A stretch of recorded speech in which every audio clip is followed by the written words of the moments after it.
আজ দুপুরের মেনু কি মা? কি রান্না হচ্ছে? কিছু করবো না। হাতে কারে নিয়ে কি রান্না করতে এসছো? আরে ও পাগল, ওর মাছ ভেজে দেবো, দিয়ে ভাত দিয়ে ওরে মেখে দেবো, গরম ভাত হয়ে গেছে। গরম ভাত দিয়ে একটু মাছ দিয়ে দেবো, খেয়ে নেবে তাহলে। আর এই চিংড়ি মাছটা রেখে দিই কালকের জন্য। হ্যাঁ। আর ওনার কাছে মাছ ছিল না, একটা তেলাপিয়া ছিল, নিয়েছি। বললো তেলাপিয়া মাছ, চিংড়ি মাছ আর মাংস। তেলাপিয়া মাছটা ওর জন্য করবো। হ্যাঁ। এই যে, আর এই মাংসটা একটুখানি যদি ফ্রাইড রাইস রাত্রি করি। কষা কষা করে রাখবো। হ্যাঁ, একটু কষা কষা করে করবো। আর এই লোটে মাছটুকু রেখে দিই কালকের জন্য।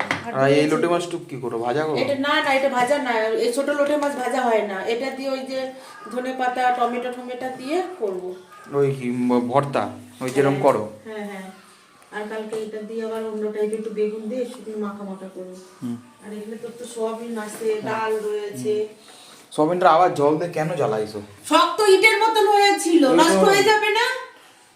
ছানার মধ্যে কোনোদিন নষ্ট হয় না? না, নষ্ট হয় না, ঝোল ঝোল হয়ে রয়েছে। আর ওই যে পেঁয়াজের ডালটুকু রয়েছে, ব্যাস এই হচ্ছে ভাত আমার হয়ে গেছে। ওই যে আমি ওকে করে দিই, ব্যাস ঠিক আছে। আর তুই দাদারে কামড়াইছিস?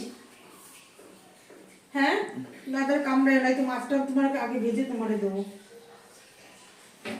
দেখছো বন্ধুরা, বকা দেয়, শুধু বকা দেয় তোমার না।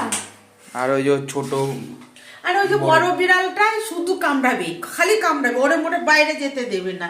এখানে 10-12টা এরকম বড় বোম্বাই আসে কোথা দিয়ে। পিছনেরটা দেখো, পিছনেরটা দেখছো? দেখো পিছনে আরেকটা কই দেখি, কি আমরা নে, ওটা দেখে মনে ভয় ঠয় পাচ্ছে।